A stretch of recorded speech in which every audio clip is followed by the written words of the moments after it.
Hi guys, मैं मीनाक्षी कपूर एक बार फिर से हाजिर हुई हूँ आप सभी के समक्ष इस आशा में कि आप सभी सुखी होंगे और संपन्न होंगे। चलिए,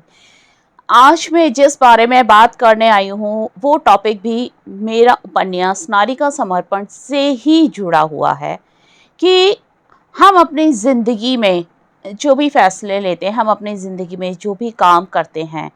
अच्छा या बुरा, हमें उस समय पता नहीं चलता है कि हम कर क्या रहे हैं। और जो हमारे बड़े होते हैं, जब वो हमें कुछ समझा रहे होते हैं, वो जब हमें कुछ सिखा रहे होते हैं, अपने एक्सपीरियंसेस के बेस पर वो कुछ चीज़ें हमें समझाने की कोशिश करते हैं, जो घर के छोटे बच्चे होते हैं, माता पिता हो गए या बड़े भाई बहन हो गए या एक्स वाई जेड कोई भी हमारे रिश्तेदार हो गए। लेकिन वो समय ऐसा होता है ना कि कोई भी बच्चा, चाहे वो टीन एज में हो या अपनी यंग एज के अंदर हो, 20-25 साल के बच्चे हों, चाहे वो कोई भी हो जाएं, उनको ना उस समय ऐसा लगता है कि जो हम कर रहे हैं वही सही है, जो हम सोच रहे हैं वही सही है। ये लोग कौन होते हैं हम समझाने वाले, माता पिता तो बूढ़े हो गए, उन्हें उन्हें कुछ समझ नहीं है, वो पुराने ज़माने के हैं। इस तरीके से जो बच्चे होते हैं, यंगस्टर्स होते हैं, वो ये डायलॉग मारने लग जाते हैं। लेकिन जब वो समय गुजर जाता है और कुछ समय बाद जब वो बच्चे खुद उस उम्र में आते हैं और जब वो पीछे मुड़कर देखते हैं और लाइफ के बहुत सारे अप्स एंड डाउन्स उन्होंने झेल चुके होते हैं, देख चुके होते हैं, ज़िंदगी का तजुर्बा हो चुका होता है उन्हें, और उनकी एक उम्र भी बढ़ चुकी होती है, उस समय उनको वो रियलाइज़ होता है कि जो हमारे माता पिता, हमारे बड़े भाई बहन या हमारे कोई रिश्तेदार या हमारे कोई दोस्त संगी, कोई भी जो भी हमें वो सलाह देते थे, वो कितने सही थे। लेकिन समय गुजर जाने के बाद अगर हमें कोई चीज़ समझ आई और तब अगर हमको पछतावा हुआ कि काश हमने तब ये ना किया होता तो आज ये ना होता, काश उस समय हमने इसकी बात मान ली होती, उसकी बात मान ली होती, तो आज हम दुखी ना होते। तो समय गुजरने के बाद अगर कोई चीज़ समझ आती है तो बेहतर है कि अगर कोई इंसान आपको अपने एक्सपीरियंसेस बता रहा है,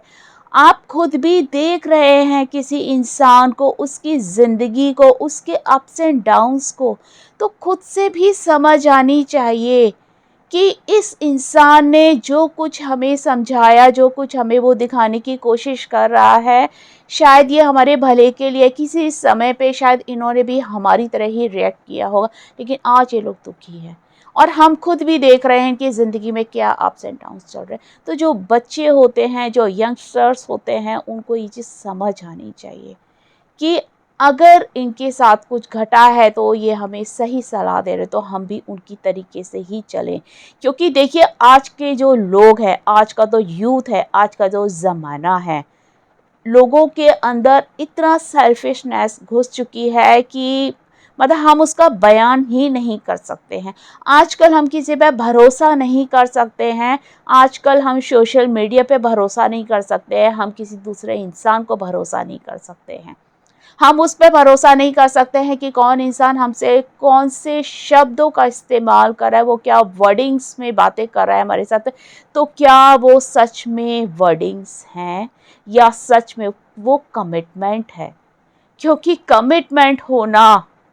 बहुत मुश्किल होता है, कमिटेड होना बहुत मुश्किल होता है। शब्दों के बाण तो कोई भी चला सकता है, शब्दों के फूल तो कोई भी दिखा सकता है, शब्दों के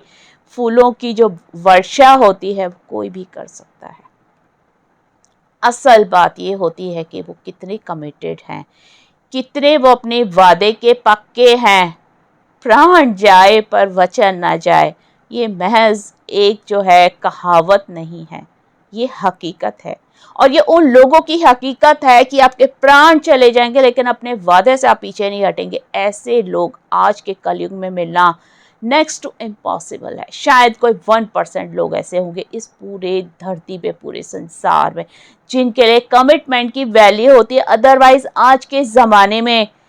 मैरिड लोग होते हैं, लड़के हैं, लड़कियां हैं, और ऐसा अक्सर लड़के करते हैं, जो मेल कम्युनिटी है वो करते हैं कि वो मैरिड हैं, घर में 2-2 3-3 बच्चे पैदा कर रखे हैं, सुंदर बीवियां हैं घर के अंदर, समझदार बीवियां हैं, हर तरीके से सर्वगुण संपन्न उनकी वाइफ है, उसके बावजूद वो जाके दूसरे शहरों में बस जाते हैं, कहीं दूर चले जाते हैं और दुनिया की औरतों को बेवकूफ़ बनाते हैं ये बोल के कि मैं तो सिंगल हूँ,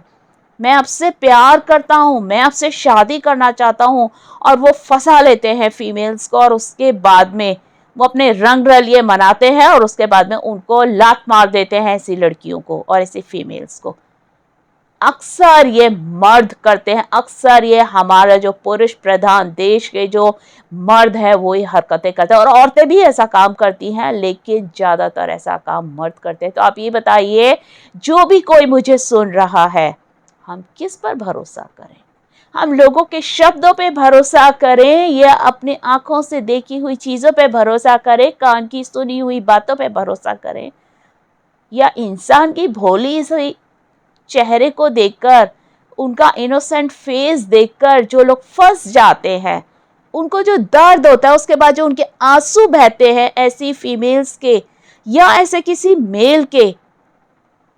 उनके साथ खुद बैठकर दुखी होते रहे, हम किस पर भरोसा करें? मैंने यही सब मेरे नारी के समर्पण में भी दर्शाया है कि कैसे एक इनोसेंट लड़की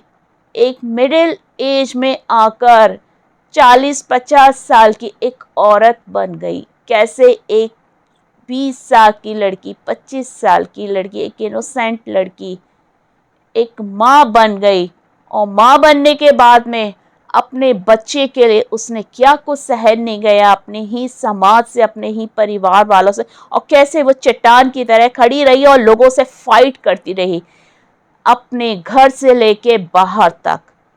मैंने अपने उपन्यास में यही सब दर्शाया है, तो मेरे साथ बने रहिए। तब तक मेरे नॉवेल का, मेरे उपन्यास का आप इंतज़ार कीजिए। मुझे सुनने के लिए thank you very much. God bless you all, take care, bye, love you all.